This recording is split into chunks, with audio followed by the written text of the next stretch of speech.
anh nên ta bạc cãi đi anh nên ta cần chặt nhau sẽ lành cái phần nào anh nên ta chọn chặt tao cả đi anh cho các bạn có tới chôn cô ta biết có bằng nòng anh nên thấy gì trong sao một cậu này bắt tên một câu ca hai tại anh nên ta chặt tao cả đi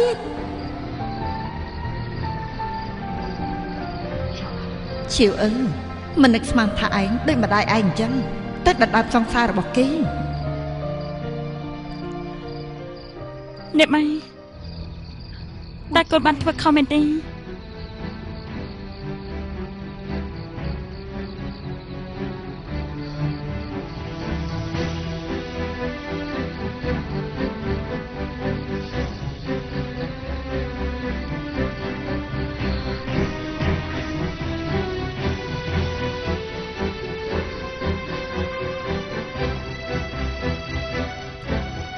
អ្នកគ្រូ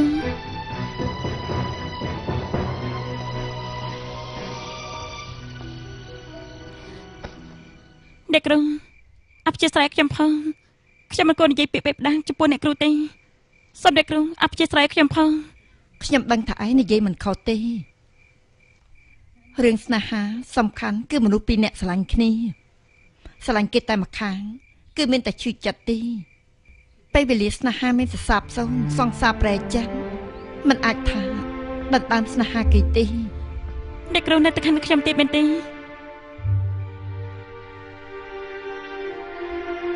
ងក្រោកឡើងទៅ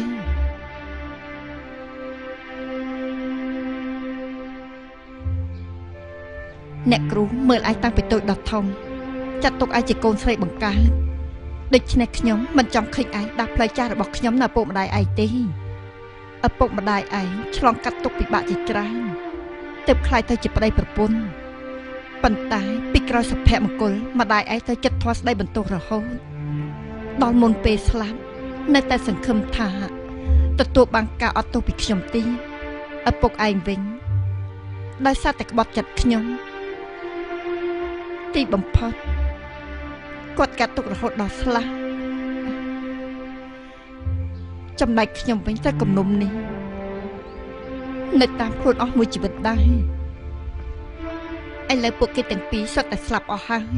ទើបខ្ញុំអាចអត់ទោសបានពិតប្រាកដខ្ញុំសង្ឃឹមថាកាលពីមុនពេលដែលពួកគេប្រគល់ឯងឲ្យខ្ញុំអាចស្រែកគំនុំជាមួយនឹងពួកគេបានឯងដឹងទេទំនាក់ទំនងស្នេហាមនុស្ស3នាក់ចាស់ថាត្រូវជិះចាប់អស់មួយជីវិតខ្ញុំដឹងថាឥឡូវអ្វីដែលឯងគិតគឺភាពឯមល្ហែងនៃស្នេហារបស់មនុស្សពីរនាក់ប៉ុណ្ណោះប៉ុន្តែឯងមានគិតសុខទុក្ខរបស់មេតបលេងទេបើសិនជាពនាងខ្ញាល់ខ្លាំងពេកទទួលថ្វាយពីមូលហេតុដែលមេតបលេងបដិសេធធ្វើអញ្ចឹងឯងមិននាំទុកដល់លោកមេតបលេងទៅហើយ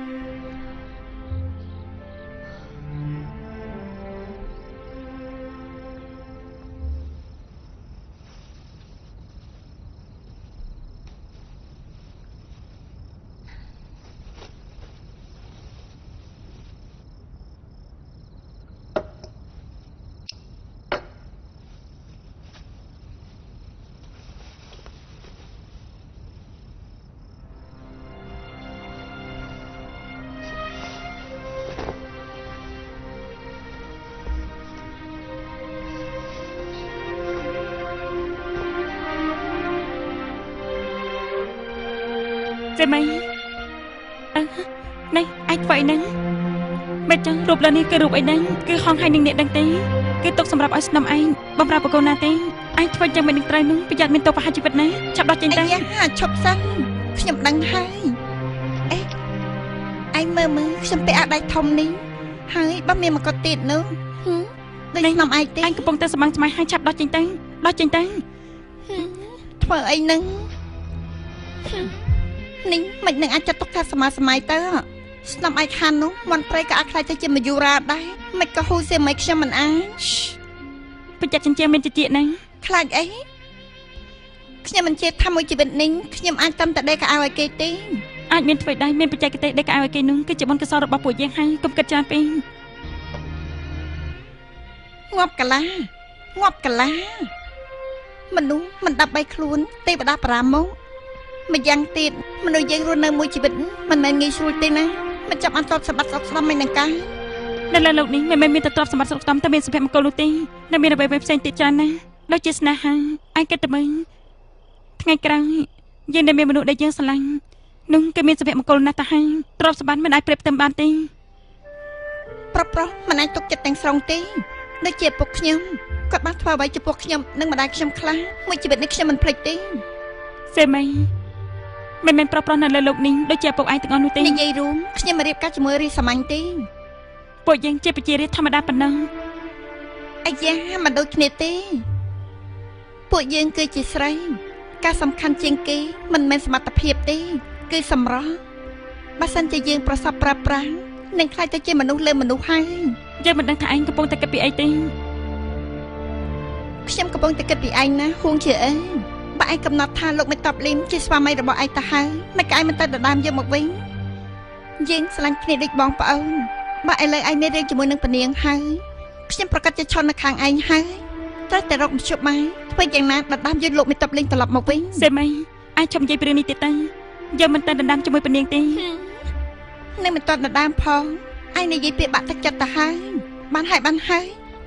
អេលីថាក្នុងរាជវាំងមានវិហារសៀនលីមួយស័ក្តិសិទ្ធិណាស់យើងនាំភ្នែកទៅសែនទៅមក នេះ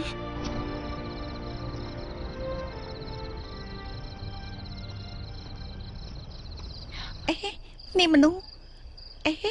ដូចជាពនាង ទៅវិញ ណែណាឯងធ្វើស្អីហ្នឹងមក នេះកុំអី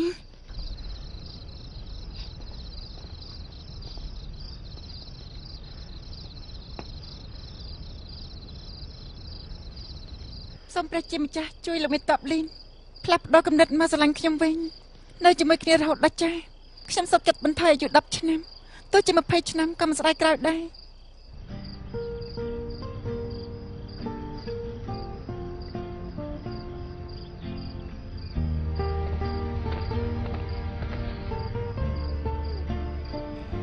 បួងសួងទៅ សូមព្រះជាម្ចាស់ជួយតាមថែរក្សាលោកវិតបលីឲ្យឈ្នះនៅលើសមរភូមិដើម្បីសម្រេចក្តីប្រាថ្នាការពីជីសូមព្រះអង្គជួយថែរក្សាឲ្យគាត់ត្រឡប់មកវិញដោយសេចក្តីសុខបើសិនជាគាត់ស្រឡាញ់ពនាងមេសូមឲ្យអ្នកទាំងពីររស់នៅជាមួយគ្នារហូតដល់ចាស់សក់ស្កាំង អេក្រោកឡើងឯងសុំព្រះឲ្យជួយថែរក្សាខ្លួនឯងខ្ញុំមិនថាទេមិនក៏បំពេញបំណងពនាងទៅវិញ ខ្ញុំគ្រាន់តែសង្ឃឹមថាឲ្យពួកគេទាំងពីរមានសុភមង្គលល្អ ពួកគាត់នៅជាមួយគ្នាដល់ចាស់លោកមេតបលីនមានសុភមង្គលហើយអីចាំពីដំបងគាត់ចាំបាច់ប្រឆាំងនឹងពនាងធ្វើអីមកពីក្នុងចិត្តគាត់គ្មានពនាងនឹងណា ប្រហែលជាគាត់គិតថានៅសមរភូមិអាវុធគ្មានភ្នែកគ្រោះថ្នាក់មើលមិនឃើញណា ឯងឈួតទេអីមិនឈួតនៅក្នុងចិត្តគាត់គឺស្រឡាញ់ឯងណា ឯងឈប់និយាយផ្ដេសផ្ដាស់ទៀតទៅបងសួររួចហើយ ហូនជើ ពួកយើងឆាប់ត្រឡប់ទៅវិញដែរ សុំកុំទុកក្នុងចិត្តអីកុំទុកក្នុងចិត្ត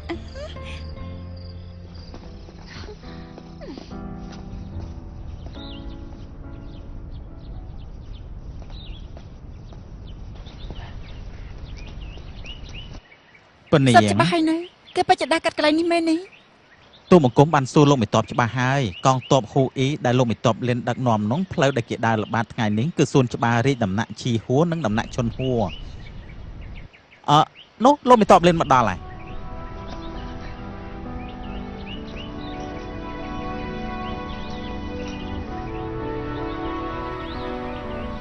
ទៅក្នុងទៅ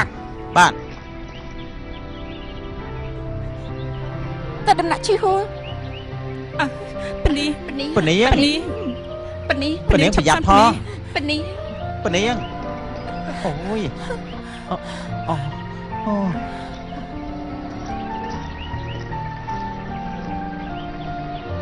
ហាពនី ពនាងឈប់សិនពនាង ជិនមកខ្វៃនឹងឲ្យស្ងៀម ពនាង មិនបាច់ជាលោកកិច្ចពីយើង តើព្រះនាងមានកាយដែរ យើងសួរលោកមិនបាច់ជាលោកកិច្ចពីយើង ព្រះនាងទូលបង្គំកំពុងតែបំពេញការងាររបស់ខ្លួនដើរយាមល្បាតគ្រប់កន្លែងជាទូនាទីរបស់ទូលបង្គំ លោក បើព្រះនាងឲ្យមានកាយទេ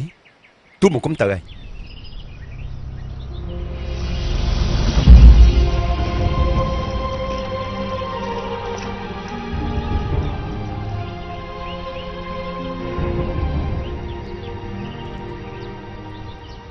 លោកអាម៉ាត់អ៊ុង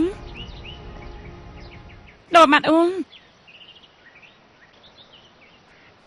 ថ្ងៃនេះលោកអាម៉ាត់អ៊ូមិនសូវស្រួលខ្លួនគាត់បានប្រាប់ខ្ញុំឲ្យមកចាំនាងនៅកន្លែងនេះ ខ្ញុំឃើញប្រមាថថ្ងៃនេះតិចពេកបានជាខ្ញុំដេកអារងាយគាត់បើសិនជាគាត់មិននឹងសូមលោកមីតុង ទុកជូនគាត់ផងអរគុណ ជួយ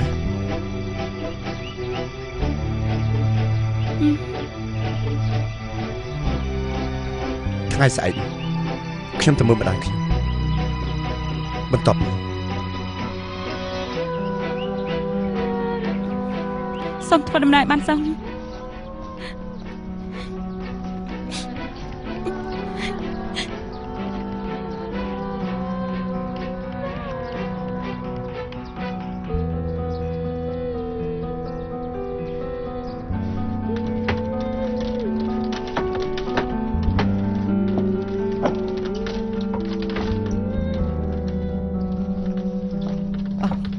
ឈៀវអើ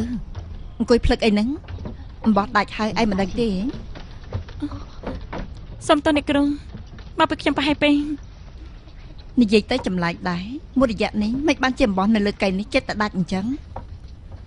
អាយ៉ាអ្នកគ្រូឆាប់មកមើលនេះបងនេះដាច់ទៀតហើយ អីយ៉ាងម៉េចដឹង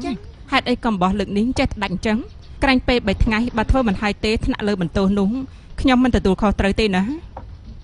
អ្នកគ្រូទាំងពីរ អូលោកមហាថ្លឹង បានហើយ អូលោកមហាថ្លឹងអំបោះទាំងនេះទិញមកពីណាដែរ មានរឿងអីហ្នឹង នេះគឺជាអំបោះអន់ប្រើវិចិត្តតែដាច់ តែបដាក្នុងរាជវាំងប្រើសិតតែអំបោះលេខ1ខ្ញុំមិននឹងហ៊ានទិញអំបោះអន់យកមកប្រើទៅ លោកម្នេះអំបោះនេះមិនថាពលឺគុណភាពឬក៏ទម្ងន់ទេសុទ្ធតែមិនល្អទាំងអស់ ត្រូវហើយត្រូវគេបោកប្រាស់ទីដឹង បាត់មាត់ពួកនាងធ្វើឲ្យដៃអន់ធ្វើឲ្យអំបោះនេះដាច់ចង់ទម្លាក់កំហុសមកលើខ្ញុំតាមែនទេ លោកក៏មកឃើញ អាយ៉ាលោកអាម៉ាន់សៀវយ៉ាងមកដល់ហើយមែននេះអាយ៉ាលោកជិះមកកន្លែងនេះតើស្នំឯងមានការអីមែនទេ ស្នំឯងបានផ្ដាំថា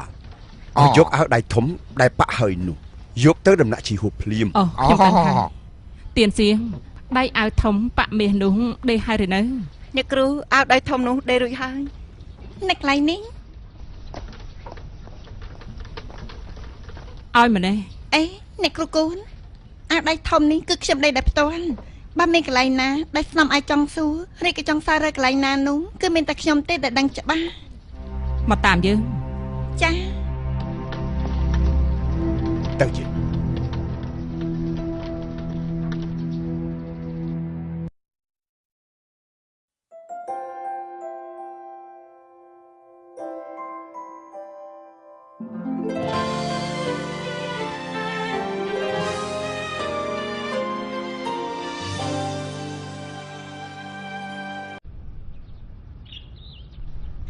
ស្នំអាចពាក់អាវដៃធំនេះកាន់តែបង្ហាញនូវភាពថ្លៃថ្នូរថែមទៀត ឯងដឹងទីភាពថ្លៃថ្នូរពីកំណើតគឺខុសពីរូបរាងលើលោកនេះមនុស្សមានរូបរាងស្រស់ស្អាតមានច្រើនណាស់តែអ្នកដែលមានឫកពាថ្លៃថ្នូរគឺមិនច្រើនប្រមាណទេ